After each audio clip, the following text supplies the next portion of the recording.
Being Tuesday, July 29th at 5:05 p.m. I call the meeting of the Wastewater Advisory Committee to order. Note this meeting is being televised, streamed, or recorded by Bourne TV. If anyone in the audience is recording or videotaping, they need to acknowledge it at this time.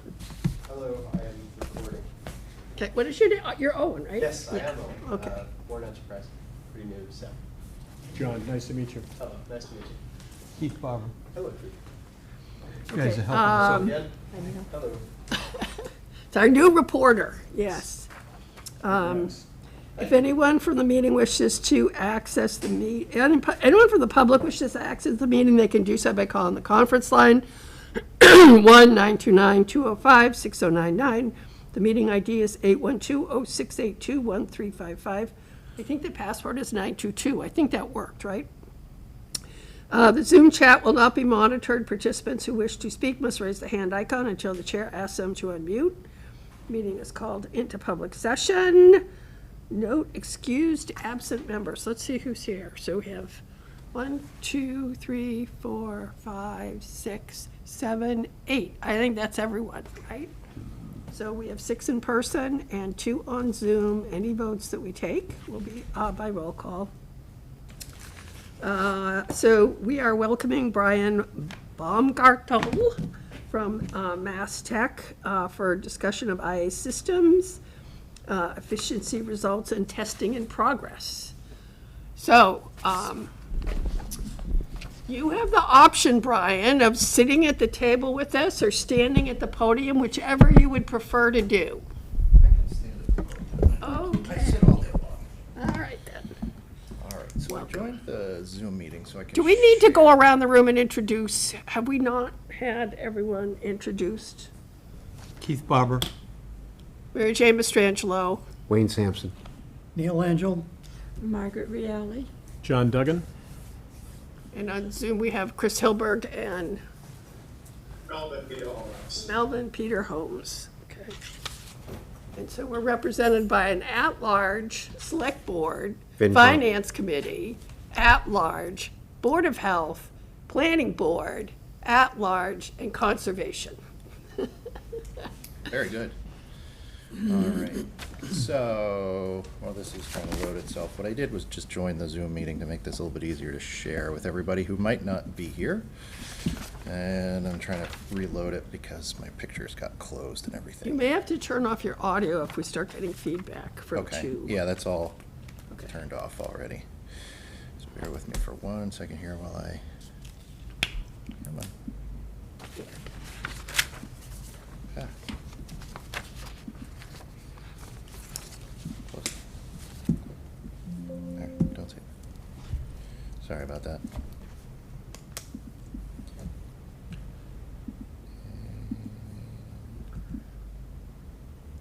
Usually have these right, there we go, okay. Like to have them open, and for whatever reason it didn't want to load properly right off the bat. And Zoom Workplace, where is it? Grow. Where's the share? Share. Oh, it's And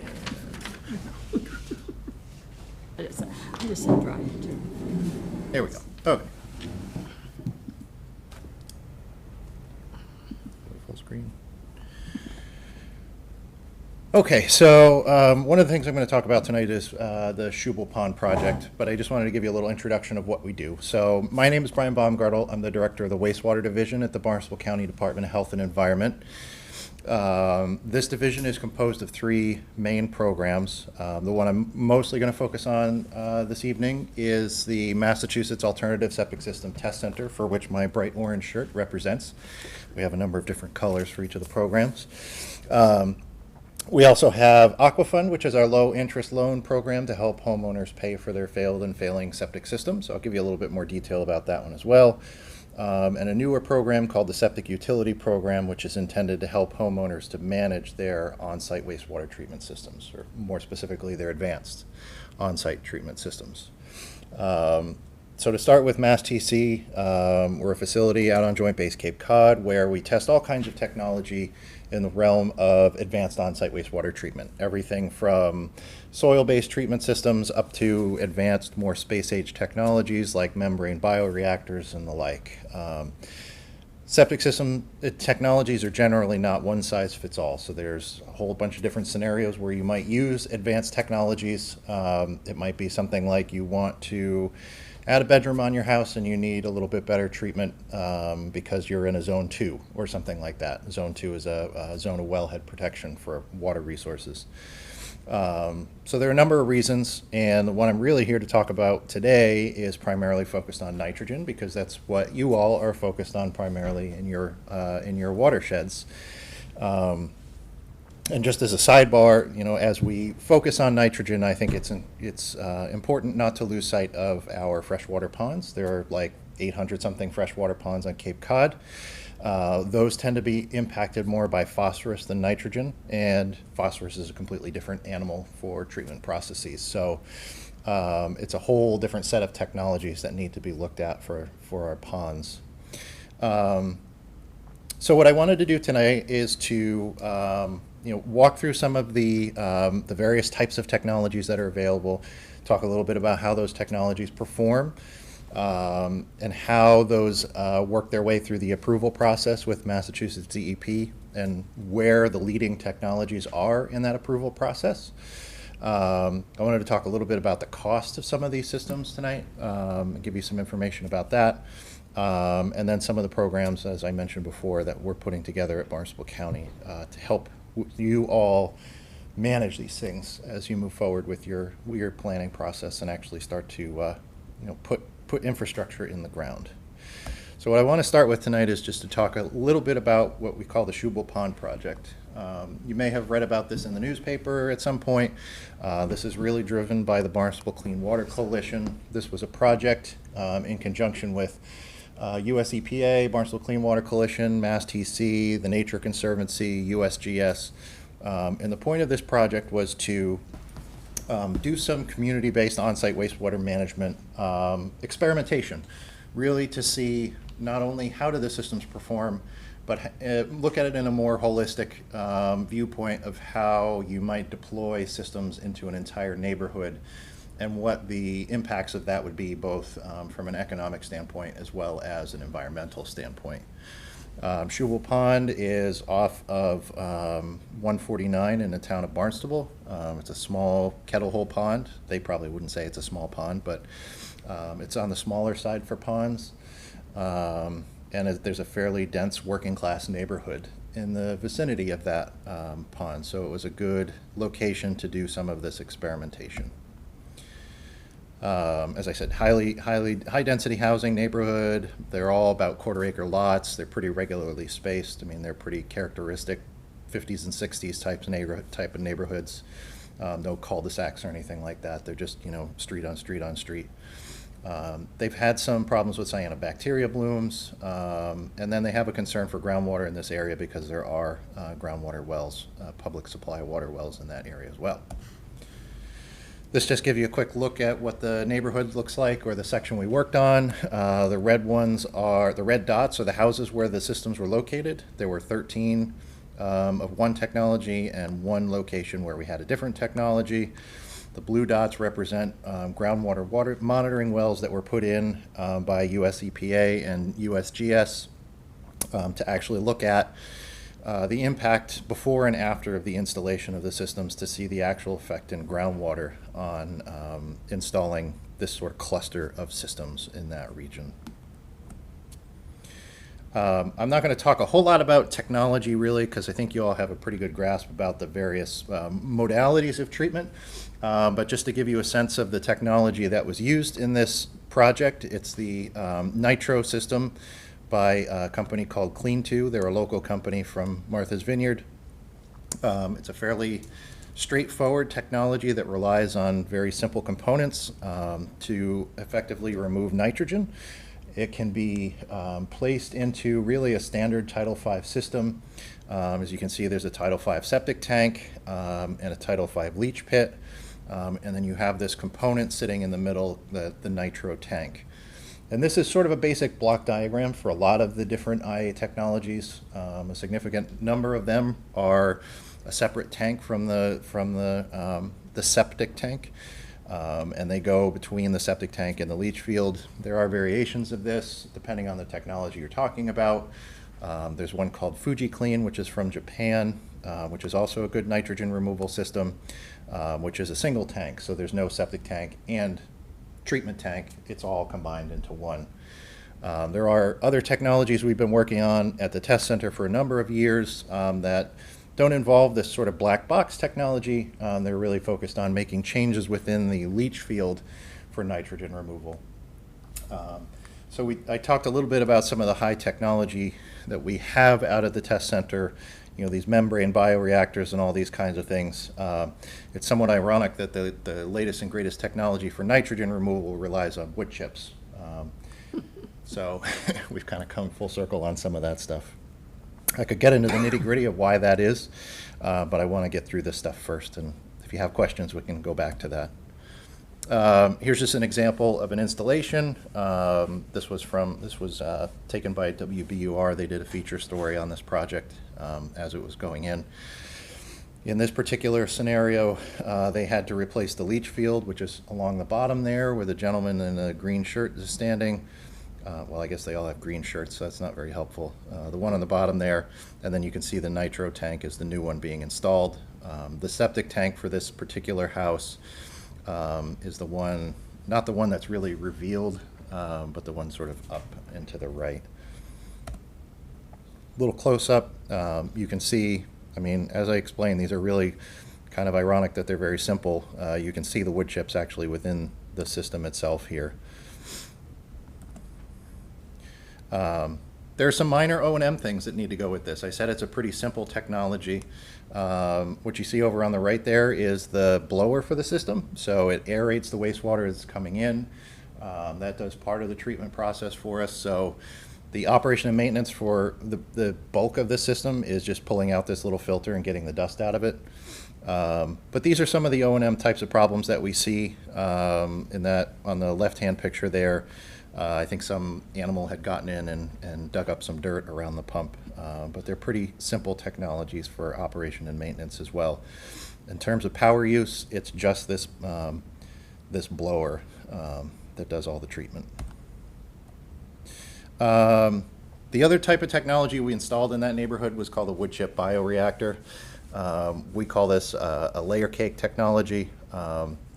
This is a non-proprietary technology that we have been working on at the test center for a number of years to try to find low-cost ways of treating nitrogen.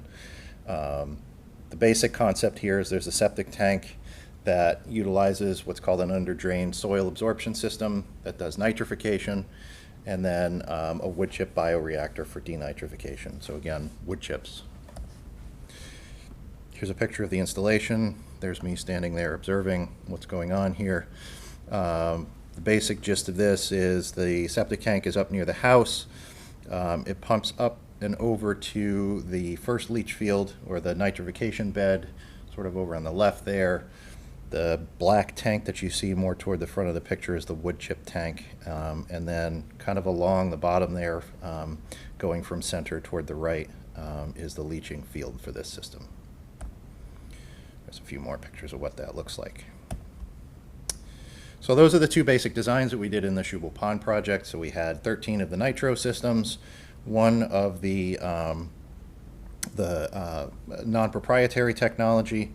In terms of the funding for this project, just to be fully transparent, the wood chip bioreactor combo on the left was funded by US EPA's SNAP program, and the nitro systems were all funded by the Barnstable Clean Water Coalition. So here's just some pictures of our staff out doing operation and maintenance on that. So just to sum it up, 4 teams homes. We can do the operation and maintenance in 3 to 5 hours. So here's the real meat of this, which is what is the actual performance of the system. So over the last 3+ years, we've been monitoring the systems in this neighborhood for the most part monthly. So what we took were influent and effluent nitrogen samples. So we were actually sampling the septic tank effluent to see how much nitrogen would actually be going into the component itself, or if this were a Title V system, how much nitrogen would be going into the leach field.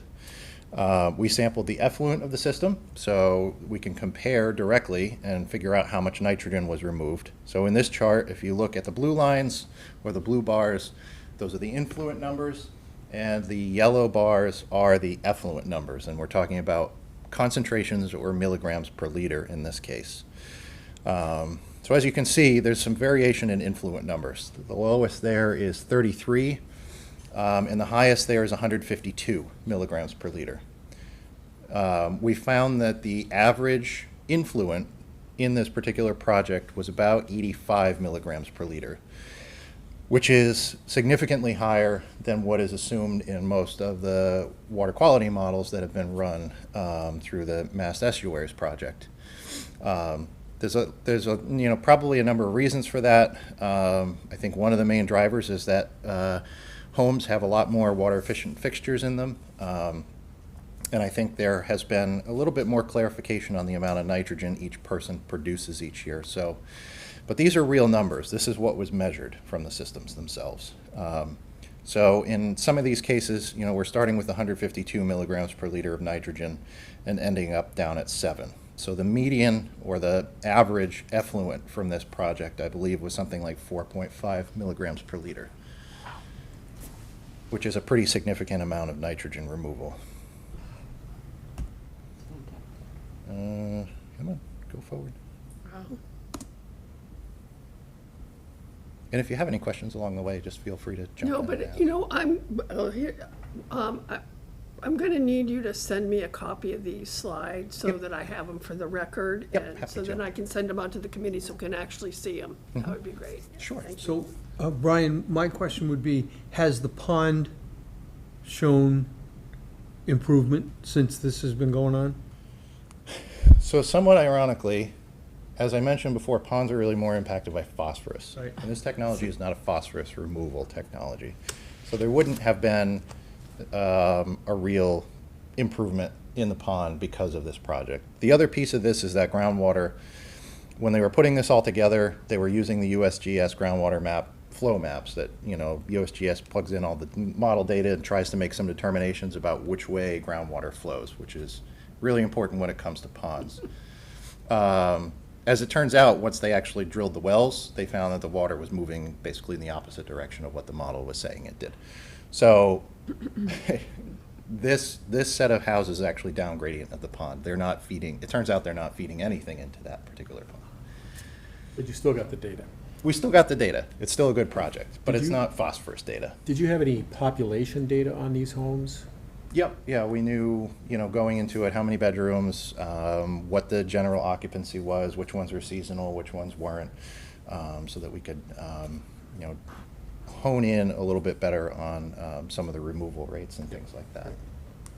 Could you just repeat, you said that the groundwater was flowing away from the pond, where these houses are? Yep. And so basically, this didn't happen. It measured well the nitrogen removal, but it didn't really have any impact on the pond. It wouldn't, yeah, it wouldn't. And also, I do understand that phosphorus is the Right. issue. And do you have other technology that we're not discussing tonight about, that removes phosphorus? Yeah, there are some phosphorus removal technologies. I'm happy to come And I think, talk about those. can't phosphorus be added to this? Am I wrong on that? Is that somebody else's system? Added to, The nitro system? No?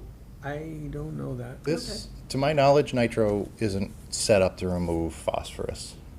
There are some technologies that are better set up for that, and they may work in conjunction with nitro. I'm not sure if they've, kind of gone down that route. So, but the nitrogen, it might not be going to the pond, but it's going someplace. Still going somewhere. Yep. Oh, yeah. You know what I mean? It's going absolutely. someplace. Right, here in our area, it's Yeah. important. Is the yellow cake really not taken off because it's not proprietary, so there isn't a patent available for someone to Yeah. market, license, and push? It's not really sellable, I Yeah. suppose.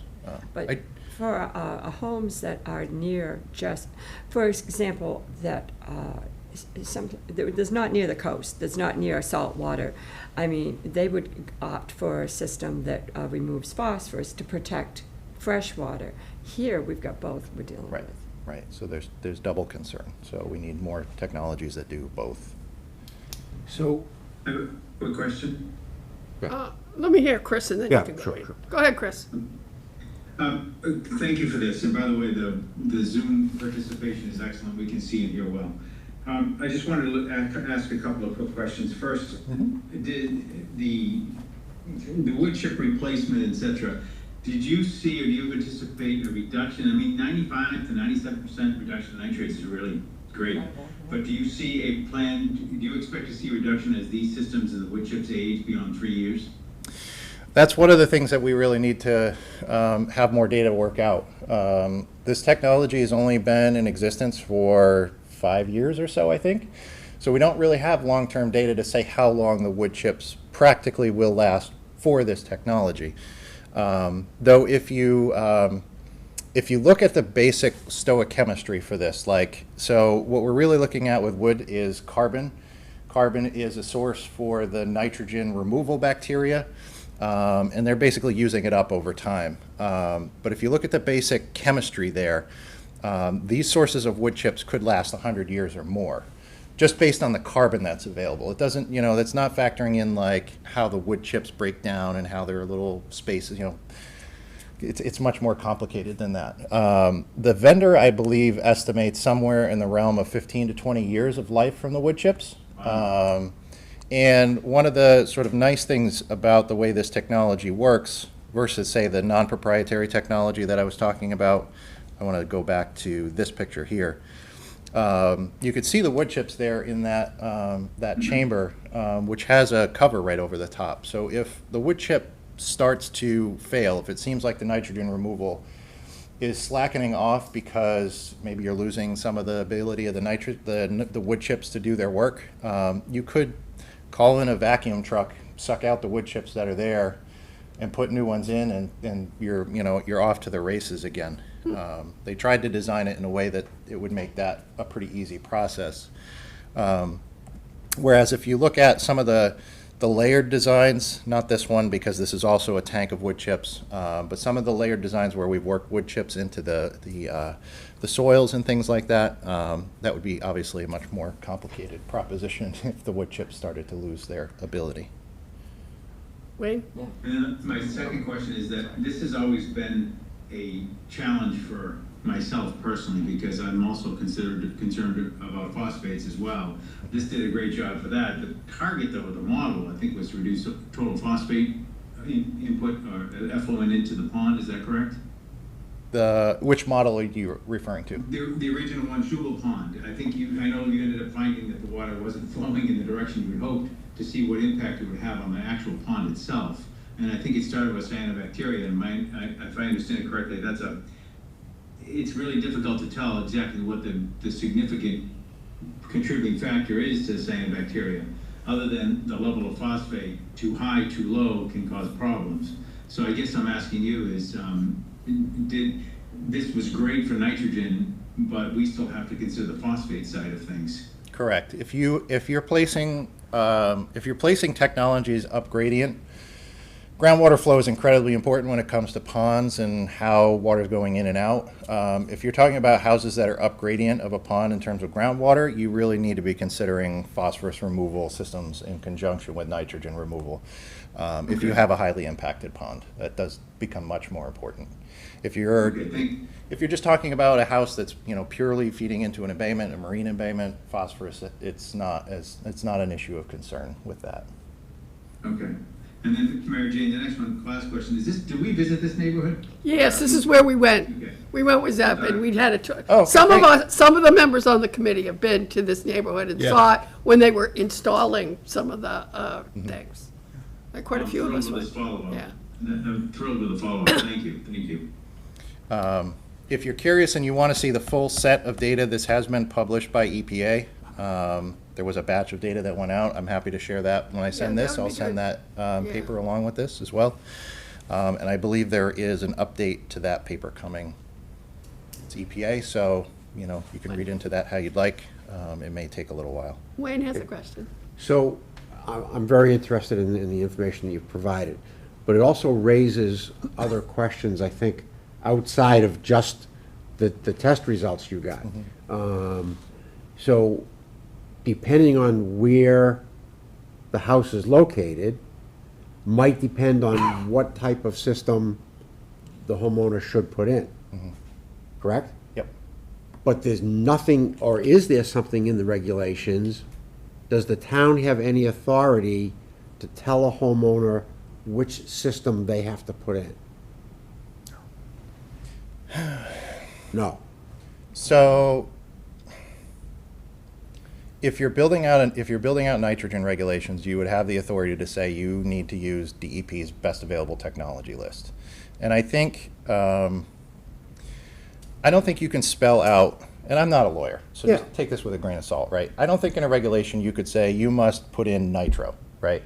But you could say you must put in a system that is demonstrated to remove X amount of nitrogen and produce an effluent of X milligrams per liter. The point that I'm making is that depending where a house is located on a street, they should have a certain system in order for it to be effective to reach our goal of water quality improvement. And without something in place that allows that, then that's another strike at why are we going with these systems instead of a sewer system that would, correct me if I'm wrong, remove all of those chemicals, for the most part.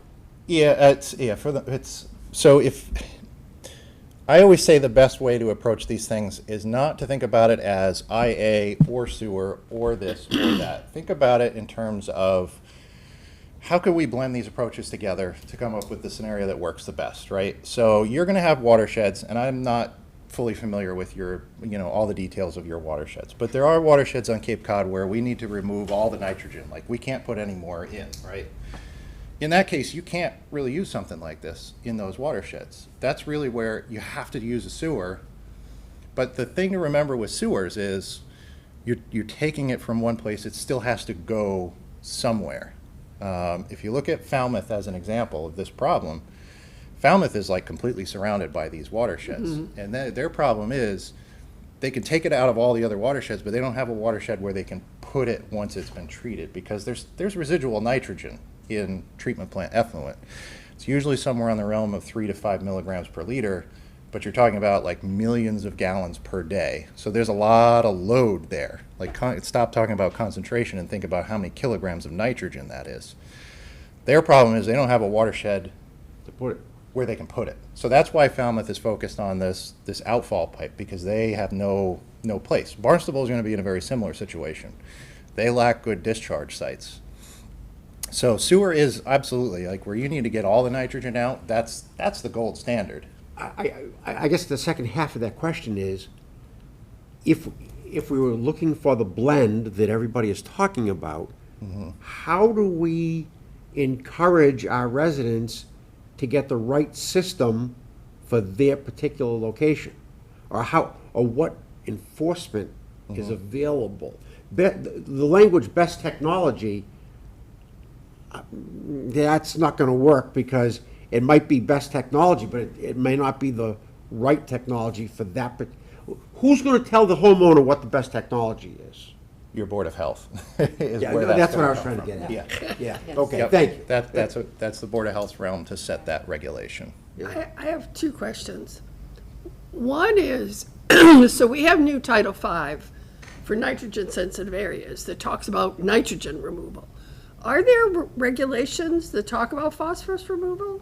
Not at this point, no. DEP So has no that's phosphorus. a EPA issue. I mean, we need regulations to help us regulate the phosphorus where it needs to be regulated. And, I think a lot, when you think about the change in laundry detergents, I mean, there's a lot of detergents now that don't have phosphorus in them, where they used to all be phosphorus based. So Yep. maybe there's been something better there, but that's kind of a issue that we have to kind of think about. That was really just a comment. Have you noticed in your data that does this nitro system work as well all year round, or does it not work as well in the winter? And I had seen some results, some test data on the Nitrex system, that the cold temperatures really affected the performance. And then even after that, the performance never got back to up where it was. Is this something that's consistent among these systems, or? So cold weather impacts all wastewater treatment totally across the board, whether you're talking about on-site systems, whether you're talking about sewer systems, whether you're talking about clusters. Like, cold weather is the enemy of biological wastewater treatment. Just like us, when it's cold, we all slow down. The bacteria slow down too. Treatment plants have a little bit better of a capability of making process adjustments to compensate for those things. Maybe give it more food, or you could add heat, which of course comes at a high cost, right? On-site systems suffer from the disadvantage that they're individual systems. You can't really say, I'm going to go out and give each one of these carbon or those kinds of things. I have to be careful. I can't divulge industry secrets. Yeah, right? no, But there are come on, these companies. Yeah. Just friends. There are. Who are I among could say that friends? these companies are thinking about this. They're not like, oh well, sorry. Yeah. They're definitely putting thought into what are some small changes that we can make. Can we add something here or there in the treatment process that would enhance the removal during the winter. So when we look at numbers like this chart here, this is an average for the year. So during the summer, you have significant, really good removal. In some of these where the average is 2, the summertime removal rates are probably down to 1 milligram per liter. Wow. They'd be extremely low. And then when the winter comes around, they start to come up. Probably from some of the winter data we've seen, and I want to be careful because I don't have it sitting in front of me, Yeah. but we may see 10 to 11 milligrams per liter during the winter season. But on average, it's balancing out for the most part, assuming consistent use. Are any of these systems have the ability to be installed lower? Yeah, I suppose you could. Yeah. Remember, the lower you install them, the more you have to pump up. So you're going to add cost. Depth is cost when it comes to septic systems. So putting components lower is going to add to the cost. The other thing is because these systems rely on injection of air as part of the process, that's atmospheric air. So if it's 0 degrees outside, you're pumping 0-degree air into the system. yeah. So, and that's really the way most wastewater treatment Heater in systems your work. blower. Yeah. So, 2 questions, Brian. One would be, you talked about the life of the wood chips. So is there continuous monitoring? So if I'm putting in a system in 7 or 8 years, how do I tell if it's not being as effective as it was when we put it in? Well, as part of your program, so let's just say you were to require a neighborhood. Let's just pick on McGanza. Is that the one that you're okay? Yeah. Let's pick on them for a second. You're going to install that whole neighborhood's going to get a technology, whatever it is. Let's just say it's nitro for the sake of the discussion, right? You're also going to have to go and monitor each of those at least once a year through the whole life of the system to make okay. sure that they're functional. Okay. And there would be a sample involved with that. So you would see in the data, you'd see that seasonal pattern probably, and then you'd see it start to get worse over time. And is that what you're working on with your, that monitoring? Or is that just a private company that does that? The nitrogen sensor? Yeah. Yeah. I had a lot of hope for the nitrogen sensor, but I guess market conditions have dictated a higher price point than we had hoped for with that.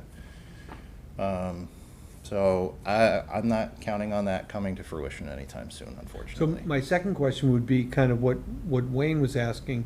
So as far as the Board of Health is concerned, what is the distance? So, in the watershed permit, we can say, okay, all the houses within 500 feet of the water go first, then all of the 1,000. Where does that become not important? Is it 500 feet? Is it 1,000 feet? I think every house in the watershed is ultimately important. Okay. Obviously, the ones closest, because of the way groundwater flows, about a foot per year, it's, you need to, the best thing is to target the ones right on the water first and try to, intercept that. So you cut off that source, and then you work back from there. That's what I think Falmouth is kind of thinking about. If you followed what Falmouth is doing, they're setting up these geozones in some of their watersheds where they're saying within, I think they're using 300 feet, I can't remember Yeah. off the top of my head. Within 300 feet, if your house touches this invisible border, you won the lottery and you get to install a system, right? And I think that's their starting point. I think they've recognized we need to focus on that first and then Right. work back up into the watershed.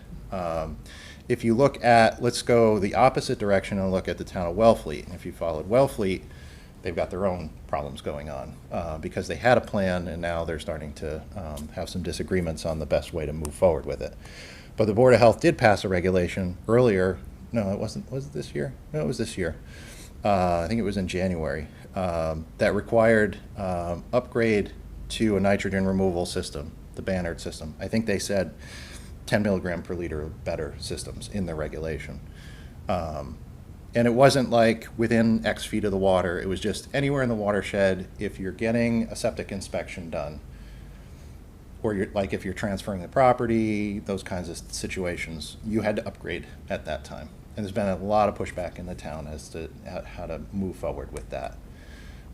So I Is think that where, excuse me, but is that in the area where they were going to do their SRF project for, because they have some areas that they're sewering or doing something with. So is this in the areas where they've identified that they're going to use septic systems?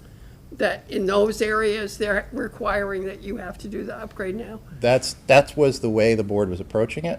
There's been a lot of back and forth on the scope of their sewer, whether that's going to be a bigger sewer system, a smaller sewer system, et cetera. So I think they've got a little bit of a pause in the reg right now as they try to sort some of these things out. So yeah, it's. Yeah, because they ran into problems. They had a SRF project that was approved. It was $3 million for installing septic systems. And then they ran into all kinds of issues with SRF, with the Inspector General or whatever about whether they could spend public money on the private property. And that becomes an issue with the trying to fund. It does. There's I don't want to divert off into money too much, but Yeah. since you brought it up, because I think it's apt at this point. So Wellfleet had that allotment from SRF. Yeah. I think DEP walked it back, not really because they had concerns about whether or not they could use it on private property. They had more concerns about, like, is Wellfleet ready to move forward with their project? Because that was about the point where they were starting to have a lot of debate about what they were doing, et cetera. So I think that's why they walked it back. I had a conversation with the Deputy Director of Clean Water Trust about that specific issue. Can you use these funds on private property? The answer to that is that the state constitutional amendment that says that you can't do that does not apply in this situation because it is for a public benefit.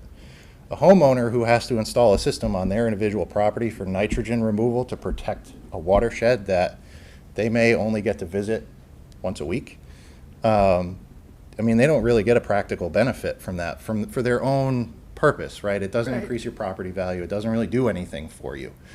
So the going thinking at the state level is that these are not, when you're installing systems to address a watershed scale problem, that particular amendment does not apply. It's a public good that you're doing. It's a public benefit versus a private benefit. Quick Awesome. question. So is that an opinion of state officials or is that a decision from a court? That is the opinion of the DEP lawyer. So, but as Yeah. you bring up a really good point, because Right. none of these things are decided until a court decides it. So Right. it's a legal opinion, right? But it's also, in terms of SRF, is it a project that they'll fund? Yes. And if they say, we will fund this project for an SRF program, that's important, because if they say they won't fund it, then there's no SRF funding. But if they say they will fund it, then not only is there SRF funding, but there's Cape and Island Water Protection match funding that comes with any SRF Right, project. right. That's really important. And can I bring up one more thing real quick before that? I don't want to John. change gears. Sorry. The other piece of this is the other part of the puzzle for the state pulling back the Wellfleet money is they're rethinking how they want to get this money to the towns. The existing septic loan program, we have an Aquafund program. Any town can have their own septic loan program, right? Their thought process is, rather than loaning the town's money in a separate SRF allotment, to utilize the existing betterment program to get the money to individual homeowners. So the basic thought of this, and the details are still being worked out, so it may change, but the thought is a homeowner would get the betterment loan with, you could use Aquafund, you could use a town program, whatever it is, to get it from this SRF funded program. And the town could help to, if they wanted to subsidize portions of that, like you would with the sewer, you're gonna subsidize some of that. The town takes on the debt. Yeah. You do betterments to the homeowners for a portion of it. The concept is the town would pay portions of that betterment to help subsidize the cost to those homeowners who get IA systems versus sewers. So rather than the town borrowing the money and then buying components or coming up with some scheme, this program, their thought process is already set up.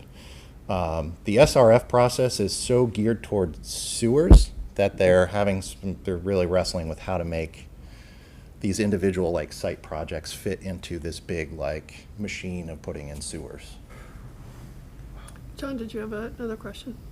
Is there a trusted source for groundwater flow direction, or in these critical areas, should there be some test wells to confirm? My opinion, rely on USGS, but do your homework.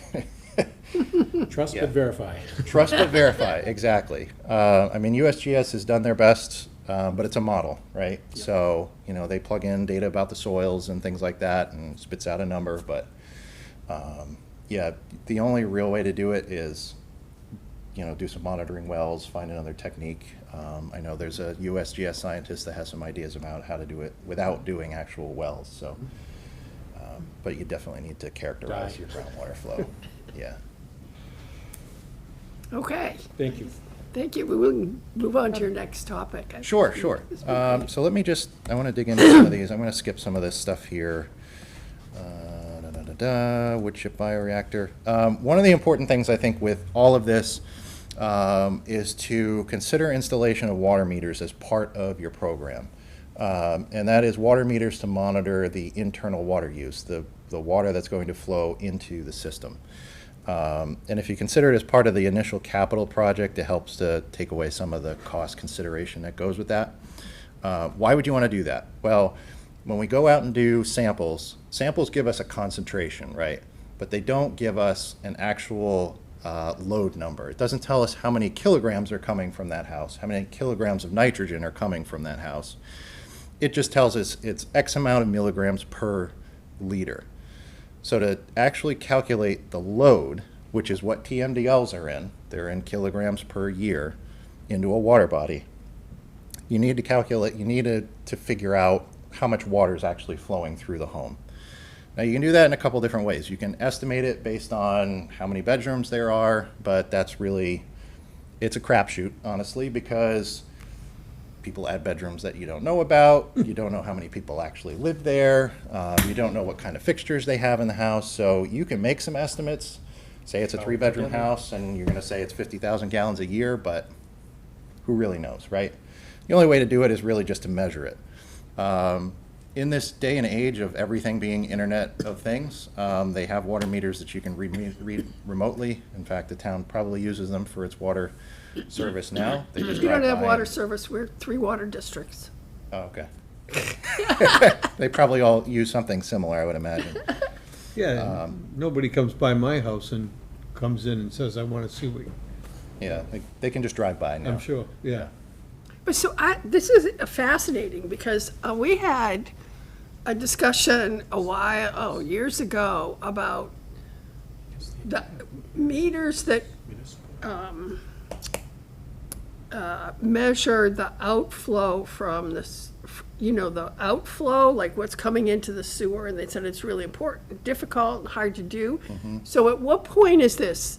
So we get numbers from, say, the water district that says the way we bill for sewer in Buzzards Bay is, if you use 50,000 gallons, that's what you get. If that's your water use is 50,000 gallons, then that's what you pay sewer, 50,000 gallons. Is this different than that? This would be a little bit different because it better accounts for external water use and irrigation and those kinds of things. So you can apply a factor.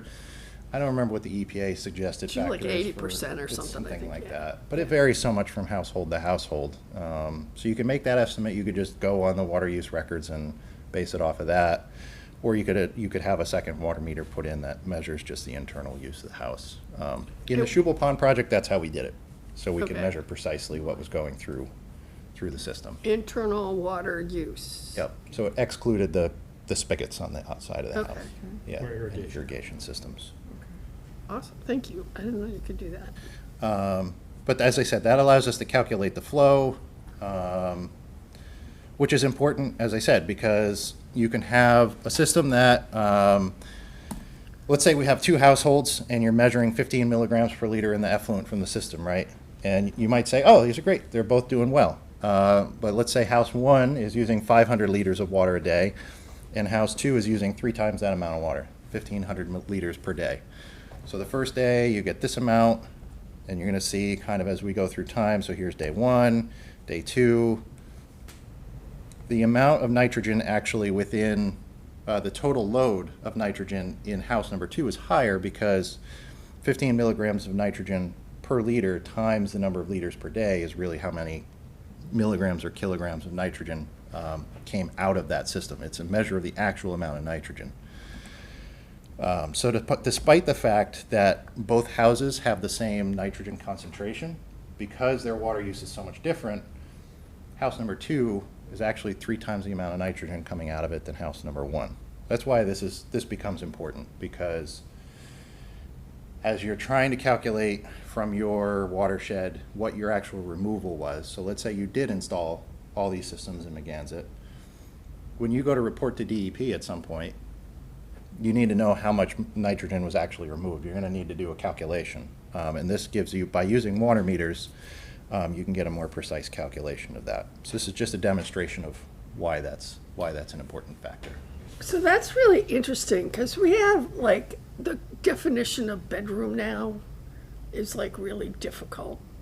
It's really difficult, and it's difficult because, you could have a basement room that has no windows, and they say, but it's got a door, so it's a bedroom, and so using some sort of, like, actual meter reading to, like, to say your septic system needs to be upgraded because your water flow is indicating that you're using this much more rather than a person who's not. I mean, that's kind of like really interesting. Yeah, it's impacted by not only water use, but what is the occupancy of the home? I mean, Yeah. it may be a 5-bedroom home, but do 2 people live there? Is it, a couple Right. retirees that now have an empty nest, right? Yeah. Or is it, they had somebody inherited, their family cottage, which was 3 bedrooms, and it's only 2 people there a few weeks, Yeah. It's, trying to just base it on bedrooms when the rubber really meets the road is very, very difficult to do. It's water usage. How much are those little gadgets? We priced those out for this project at $280 per meter, and Each. probably about $250 installation on average. So it's a $500 thing. And who would $500. read it? Who would read it? The ideal thing is that whoever's doing the sampling and operation and maintenance on the system would read that water meter when they do that, and then that would go in the whole report for the system itself. So for IA systems, having that water meter, having that internal water meter is probably a good thing that should be added to our regulations for IA systems. Yeah, we So we used can it for actually Shubal. monitor what's going on. Right. And know what the concentration is. Exactly. Awesome. So, and I've got a couple more examples of this that I'm just gonna kind of bypass quick so we can, because I want to show you, so this is why it's important, because this slide shows you not only, that top bar is what the concentration change was, right? The bottom bar tells you actually how much many kilograms of nitrogen we removed from those systems, which would have been difficult to do without water meters. But if you add up all of those, over the course of the year, there was 134 kilograms of nitrogen removed from these 13 houses. So you can quantify that very easily. And that's the number you would send to DEP. You would say, we had these 100, they removed 1,500 kilograms of nitrogen, and away you go. Very good. That's that same chart a little bit closer up. So there's a lot of variation between systems. You can see some of them remove 4 kilograms. Maybe they were a 2-bedroom home and it was one, we have one that has one little, I hate to say little old lady, I shouldn't say that. There was a retiree, an older retiree living in the home by herself, and she wasn't, there a whole lot. There was one multifamily home where there were multiple kids living in there, so those had, I think, higher nitrogen removals than some of the others, but it varies quite a bit. And if you just drove through the neighborhood, you wouldn't expect this much variation, because they're all very similar houses. They were all built around the same time. They look, they're 2-3-bedroom houses, but there's a lot of variation between them.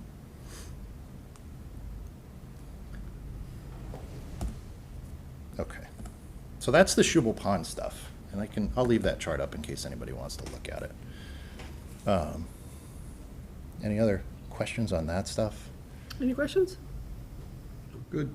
This is great. Other burning questions about IA systems? I may have misunderstood, but when you were first presenting on Shubal Pond, you were saying that there was 13 of these nitro systems, but there was another type of system? There was the non-proprietary system Okay. in here. But they both use wood chips? They both use wood chips, Okay. yeah. The non-proprietary one is an example of a household that produced a very heavily loaded effluent. That system has struggled to keep up. That house is actually, if you looked at the amount of kilograms per year that house is producing, it's like 3 or 4 times the average house. And we're not sure why that particular one is producing such a high nitrogen load. They also use like way more water than most people in the neighborhood are using too. So it's an anomaly. It's an anomaly. Okay. Unfortunately, it's where we installed a system that we had high hopes to demonstrate would work well, but it's sort of the anomaly situation has created a scenario where we don't have good data from that. I'm interested in the different types of systems and which ones are working the best, so. Yeah. And that couldn't be the fact that it was a different system?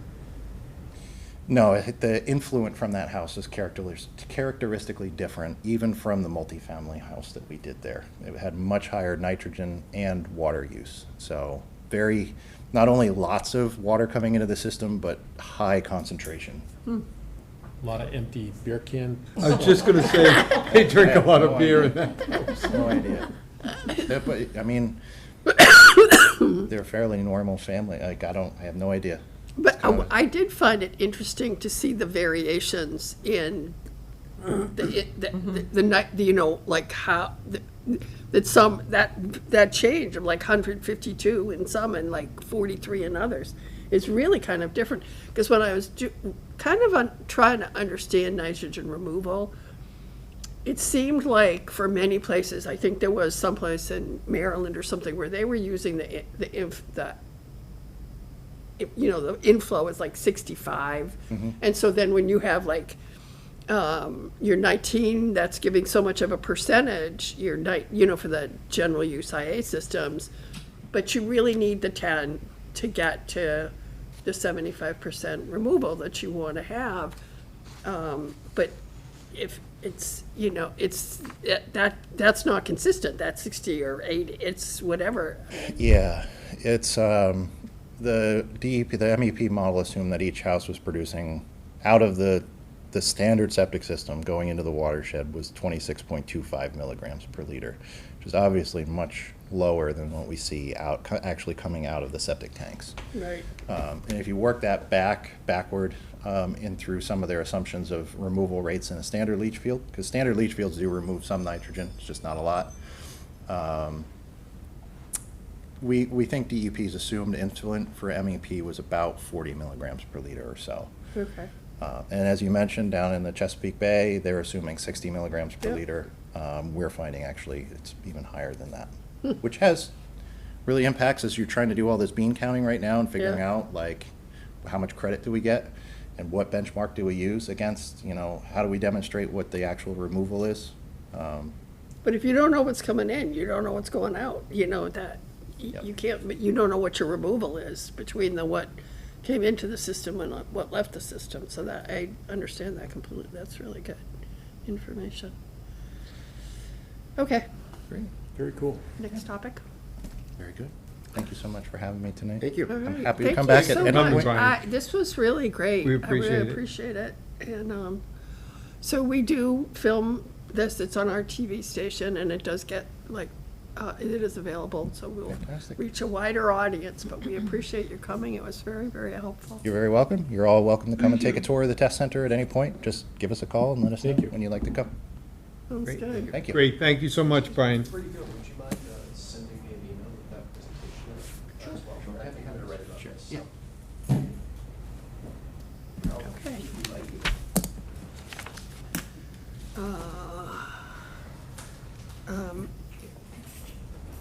Next time on, does anybody else have anything they want to say on this topic? I think we did, I thought it was a good discussion. Update on watershed permit notice of intent. So the watershed permit notice of intent was filed on June 24th. DEP had some questions, they were answered. They gave us a letter of acceptance on June 17th. There's some regulation, like 310 CMR 2.53 or something, that says the town has required notifications that they have to do regarding the watershed permit. So the town administrator in the town has asked for time to get all that notification stuff done. So they will be doing that in due course. But we've made the watershed permit application, and we're on a roll for the next steps. Anyone have any questions about that? Next is update on Board of Health proposed regulations. I just wanted to say that the Board of Health had a meeting, I think it was June 25th. Yes. Yep. That's Where they the had, subsequent. yeah, the first draft of some regulations regarding septic system requirements, and Margaret can maybe update us. There was a lot of discussion. I attended the meeting and made a lot of comments, because I can't help myself. That were just my comments, but there was a lot of discussion, and they decided to make some adjustments to their regulations. Yeah. And so can you just let us know, like, what's the status now? Have they started to re-advertise the public hearing? Is that date been set? She was or- supposed to, I don't know if she has or not, but she was supposed to, the last meeting. We're talking about having the next public meeting, the end of August, we have our meetings the 2nd and the 4th. Wednesday. I've got all these meetings going on. 2nd and 4th Wednesday of the month. Okay. So it could be the last Wednesday in August, or the Okay. 1st in September. That's what we're shooting for. And And- Margaret, is this for new construction? Yes, and right now, of course, we are focused all on nitrogen. This, I'm really glad to even think about but the phosphorus would. These updated regulations are only for the watersheds, the TMDL areas, and only for new construction, increase in flow. It's not for anything else. And that would be to ask that they install IA. In new construction in the watershed, the TMDL watersheds areas.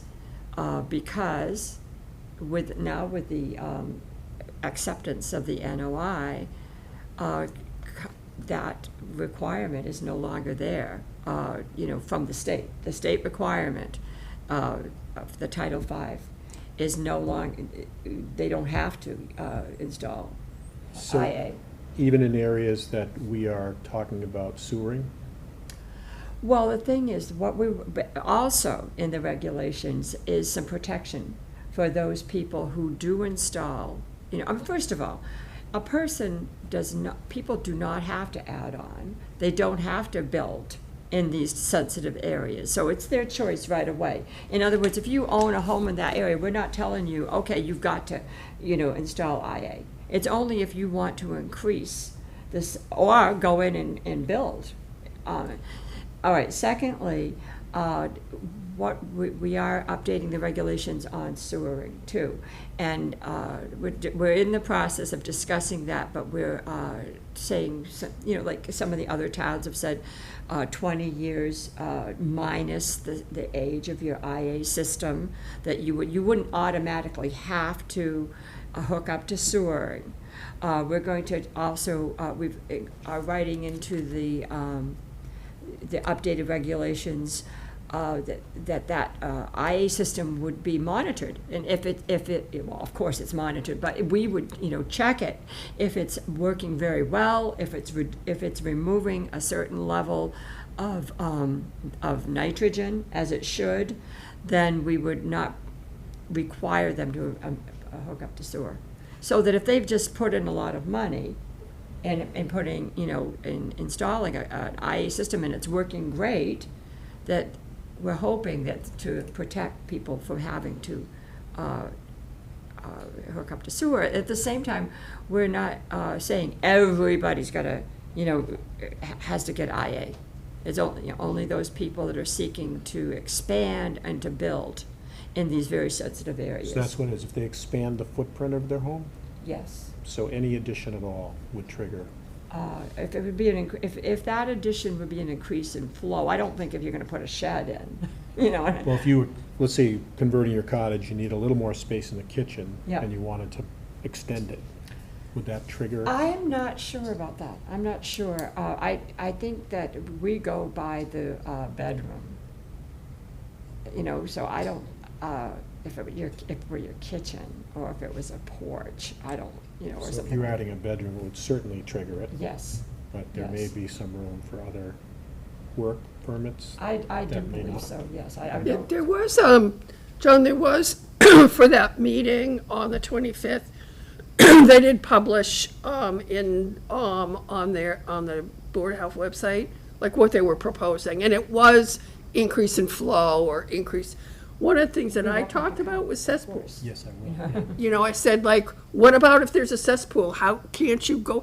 And they're uncomfortable saying that how they find them. I mean, I think that they can mandate it as a failed system, so I'm interested in them doing that, because I think. and I don't believe that, I don't think that the NOI has, in other words, we still have, that regulation, that if we discover a system that's failed, a cesspool, they have 2 years to update.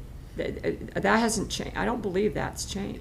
That hasn't changed. But you're saying, how do we, Well, go out so and find them? where are the cesspools? They're in properties that are held in trust, and there's never a transfer. There's never a recorded transfer. But if they want to because, do anything with their property, then that would trigger it. they just let it It sit just there. It just seems to me that it's time to To start get going after aggressive them with too. the cesspools. Yeah, I mean, we're gonna be, I hear you. Yeah. There's certain ones that have been brought to my attention that I think I'm gonna be talking about it, encouraging, can we, at least speed this process up a get little bit. aggressive. But Well, in the case, and, I'm very partial, I live on Hen Cove, so our beach was closed twice in the end of June and the early part of July, once for 8 days.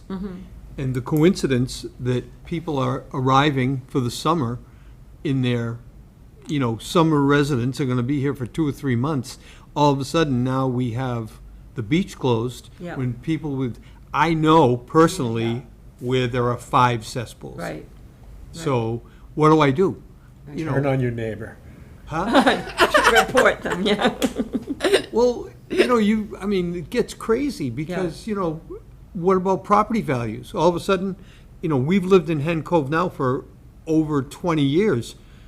That's only the 4th time the beach has been closed. Right. But 3 of them are in the last year. Yeah. So, at what point are we going like this and letting these people get away with it when you know, there are others who are being conscientious and improving their situation. So it just it doesn't seem fair that we're just ignoring it. Yep. And somehow the regulations need to get tougher somewhere. It may fall into that public good that we were talking about earlier. But Wayne, doesn't the Board of Health keep a record of everybody that has had a Title V inspection or updated their system in the last 10 years? Yes, but some of these cesspools are old. Right, You no, know, it's- what I'm it's saying is, previous to if that. we ran a computerized system and found everything that was updated, then we know what hasn't been updated. Exactly. And another thing too is we do know, of course, when it's pumped. You know, if a system has to be pumped, that comes to the attention of the board, and then the board will deal with that. Is that being reported conscientiously, do you think? Pardon me? Is it being reported? So I'm Joe Blow's septic pumping. Oh, yeah, and yeah. I go to do a cesspool, and the guy gives me an extra $20 and say, don't tell Uh-huh. anybody. I don't know about that. That's happening. Yeah, okay, all right. Well, I'm gonna bring these things. That's why we have a committee, so we can, like- Participation on the committee, I'm gonna bring, I Yeah. will bring up these concerns and, So, Yes. I mean, I would suggest or ask, is it unreasonable, or would it be reasonable to consider a regulation that says any property that has not been inspected in you pick a number, because I'm not. yeah.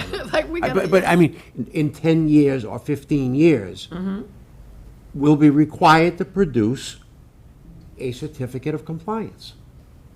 Then Well, we you could even solve go our problem. longer, because if it hasn't been inspected since the old title, the original Title V, which is like the 70s, so you could say if it hasn't been inspected in 50 years, and you'd still probably get all the septic systems, because you've got systems that have not been inspected in 50 years. If it hasn't been inspected in 15 or 20 years, I think I'd like a certificate. And it's not because of of trusts and. Sure. Well, family unless they know it's a transfers Title V. So if it's installed in 20 years and it's as a Title V system, anything that's not documented as Title V and hasn't been inspected in 20 years. We're Yeah, agreeable. yeah.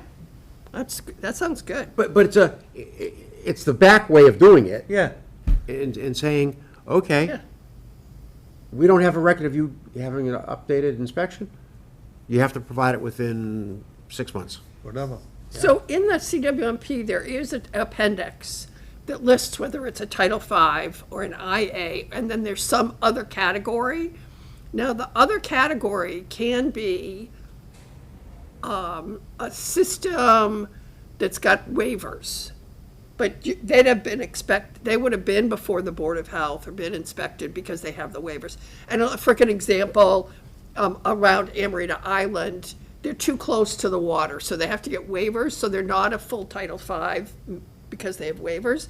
But there's a limited number of systems that are in that category, and that would be the cesspools, I would think, because if they're not documented Title V. Process of or elimination, IA. like Wayne said, you're kind of doing Yeah. it backwards, but you're gonna find the answer. Yeah, Real quick. Okay. I think we'd all be very supportive of that kind of regulation.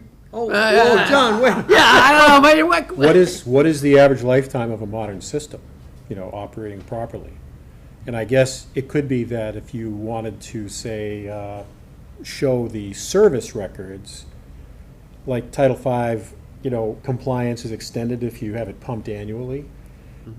So if you had records and you had a system that appears to be working fine and was the right, That's why I said that you could go with a longer inspection, because Yeah. my house was built in 98, Title V system, I have it pumped, but I think I had one problem, a couple that I had to have them come out for, but it's been since I'm over 25 years, there's no problems with it, it's pumped, it's fine, I get good reports from my pumper. So I think 20 years, I think you could go longer in the inspection, Fine, but. whatever's Yeah. appropriate, I'm not Yeah. Yeah, trying to give but any. you're just saying, come up with a plan. You're suggesting that we come up with a plan to begin to track down these cesspools and Welcome. start to deal with them as well. Yes. That might As a be, part of our updated regulation. Yes, yes. that might be a higher tier of effort to begin with, are the cesspools, not the modern systems that Did you want to say something on this operate issue? fine. We have a Right, member who has driven here to be able to comment on this. So, Been Mark, been in the other- airport wait, wait, wait. airport traffic. Go ahead, Peter. Yeah. Is there a way to make funds available for people with cesspools to make it encouraging after we put something in place that would indicate that they have failing cesspools? They would be much Well, more the likely Aqua to. Fund, I mean, they're eligible for the Aqua Fund, right? Is the Aqua Fund putting money in IA systems, and can you get the money for septic systems? Because a lot of people think you can only get it for sewer for some No, reason, I'm in the process. but, okay. That's great. And it'd be nice if the town would direct them to that resource. But I hear you, like, if we're gonna be funding some of this environmental cleanup, could we make some funds available? But that becomes difficult with, it's for the public good though, so. See, improve the water the other thing with the quality. cesspools is that many of them are homes that are not year-round people. Yeah. So you show up in June, Yeah. and you haven't even been to the house since last September, so it's nothing wrong, it's not a problem. Overflowing. But then all of a sudden, now you're here for 3 months, and by the end of the 3 months, it's probably a problem. So you just say, I'll just go home and come back in Memorial Day, and, that's, And the thing is, though, that these cesspools are considered failed systems. Correct. And the regulation is that as of what? Last year, last summer? No, this is like, the cesspools have been failed since the a 70s. long time, Yeah. a long time. Okay, all right. They've been I illegal thought since the that 70s. As of last summer, that they had 2 years to update, to everybody across the board, anybody who has a cesspool, has 2 years. But how do you identify them? That's what we're talking about right now. Right. But, I mean, the fact is, don't people know this? I mean, these are people that, they Get a are, referral fee. Does anyone want to? we have to go out. Like John said, you want to rat out your neighbor? Have to be more formal process, yeah. Yeah. So I hope this is helpful to you for having that Oh, yes, discussion about definitely. Oh, yeah. regulations. And I appreciate it. If you can let me know I mean, when. I had been thinking about it anyway. We had already kind of, said, well, could we do something? Well, you were there. Yeah. Or didn't I said something. Yeah, you know, you is there did say something, and we Kate brought was, up well, we and don't, we. She's not sure how to do it, One at so, a time, yeah. yeah. So you're giving me some suggestions. There's a possible other way to do this, and that is to identify areas that conceivably have cesspools and then designate one area, the first area we're gonna start with.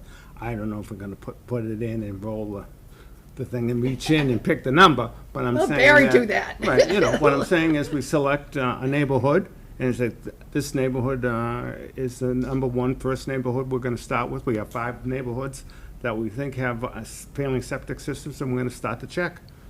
That's it. If you're in it. Well, I mean, we can use the same, start with the TMDLs. Right. And as in And the- areas the that are closest 300, to the water. 500 feet of the water Use or that whatever, that's yeah. the same, right? Yep.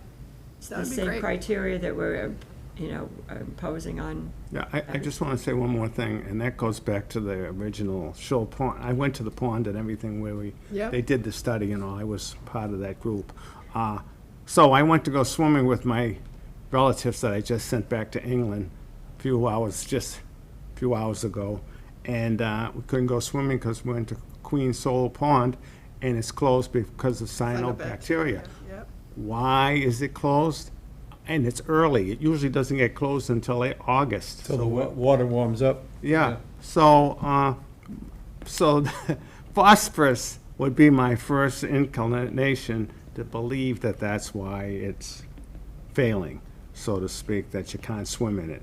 It's not nitrogen, and so we gotta do something about phosphorus along with our nitrogen. And I'm pro everything for nitrogen, and I like the wood chip, seems to be the most financially available system that's cost-effective for the average homeowner, I think, if they need to go that way with nitrogen.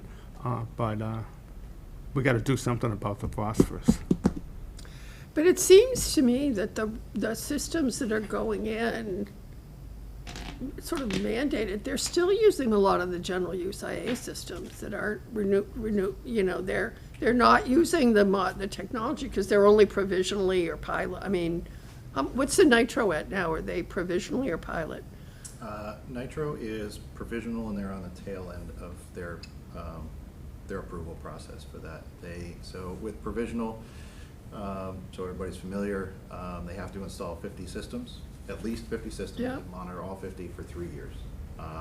They put in their 50th system about 2.5 years ago. Oh, wow. or so. Yeah. So they're getting close to their general approval. So we could have and they're regulated, they're gonna be approved around 10, right? It's like 10 or 11, I think, is where they're kind of. It remains to be seen what DEP Well, assigns them. yeah. So, but they'll do that. And so our regulations could say, that would then become a best available technology, right? For nitrogen removal? I believe at that point it would push the other systems off of the list. Interesting. Very interesting. So we're getting close. That's good. Another reason why we go after the failing cesspools is because we're gonna force people to go to these systems, and we got cesspool people who are failed.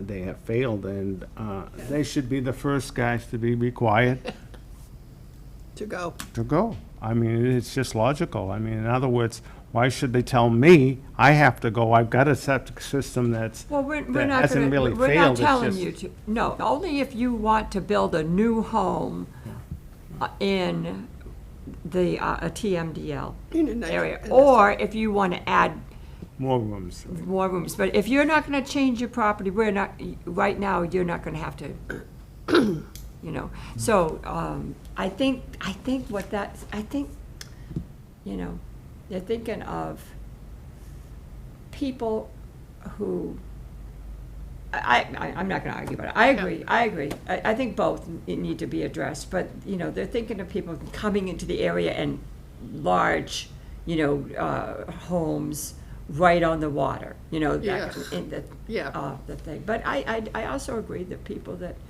you know, have cesspools should be, You know, Yeah. packaging it helps, and I think Peter's idea of if the town could say, look, you have a automatic failed system with a cesspool, we have funds available, or financing available, or underwritten interest rates and, you know, terms, that may not be around forever, but we would encourage you to look at taking advantage of this and replacing your system under this program. and you Aquafund is you, okay. Yep.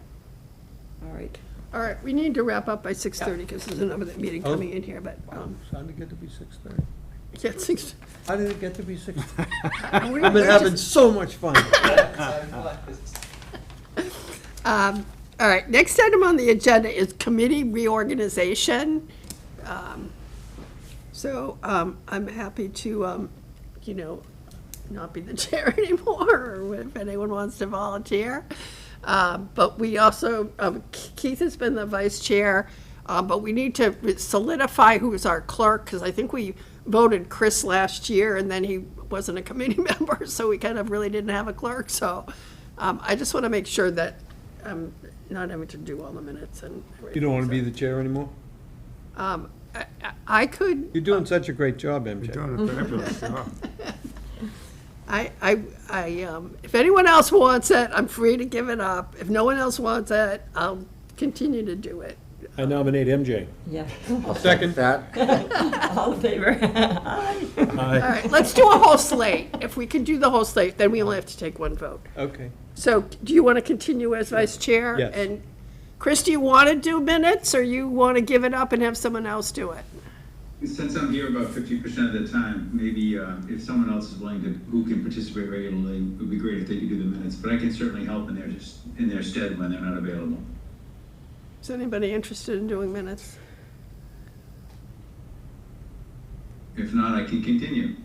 You can continue, and maybe I'll help when you can't do it. I was actually forgot today to try to do. Continue, Chris, and if possible, I'll give you some assistance, but I can't say that I'm here all the time. I was thinking that I might do like an IA thing from Zoom for like getting the transcript. AI. Right. Yeah. Because we do Zoom, and I forgot to do it today because I was like logging on my new thing. and- So they have this thing. I'm mixing up they- AI. Probably where they, Yeah. you can transcript the whole meeting and then it'll give Yeah. you quote unquote an executive summary. Yeah, Yeah. we do it for our group, for Picasset Water Quality, we do it every month, and it's Works. pretty effective. Yeah, so maybe I'll try to do that for the next meeting and start doing Zoom. So, all right. It's just So click. is there a motion for MJ as chair, Keith as vice chair, and Chris Helberg as clerk? So moved. Second. Okay, well, they were like, I think that was a Wayne move, John second, Keith third. And we have to do a roll call. Chris, Yes. John, Yes. Margaret, Yes. Neil, Yes. Wayne, Yes. Keith, Yes. Peter, Yes. yes, MJ, yes. So it's 8-0-0, okay. Next is approval of minutes. We don't have to do that because we already approved our last meeting minutes. Future meeting topics. I was actually thinking about skipping August, just to take a little bit of a summer vacation. And also, just so you know, the select board was not happy that we held our meeting. There were some people that thought that we were supposed, this committee was supposed to be paused and not meeting. But the vote that they took was to continue the committee. And Yeah. So. I was there. Yeah, so, but let's skip August. The committee the select board has a meeting, August 5th, I believe. They're going to be talking about the CWMP again. They need to make some decisions about recommended plan. We've made a recommendation, so, 8-5, that's next Tuesday.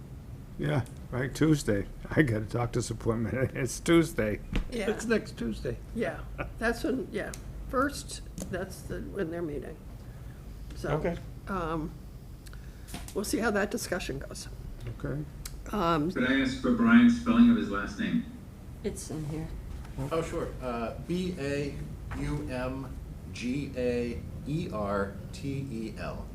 Ooh. Thank you.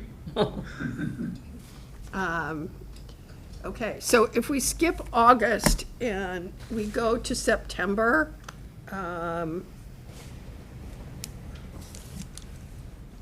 sure if I can tell you when I try to do this on the same night as the sewer commissioners.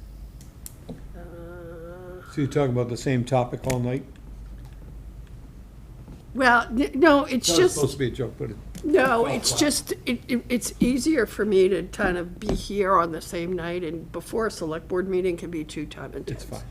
So, I will, when I figure out when that meeting is, we'll decide tonight. I will email you all, and if it's a problem, the people won't be able to make it, we can kind of work it out. But we'll do it some Tuesday at 5, and theoretically, it's the same as the Board of Sewer Commissioners in September. Okay, I will entertain a motion to adjourn. Could I just, I Sure. don't want to keep you way longer, but I just No. want to ask a clarification question. Sure. Because I'm coming into this so brand new. So this wastewater management, the comprehensive wastewater management plan that we got the big report on and we've met on, now basically we are recommending something different. We're saying, you know. Well, so in the comprehensive wastewater management plan, the plan was submitted for EIR, for a review by DEP, MEPA, right? Part of that review is a comment period Right. from public comment. During the public comment period, there were significant comments. DEP made a lot of comments. Yeah. They asked us to change language not to say general use IA, to say ban rat. There was a bunch of things that they said. There were a number of people that wanted watershed permits.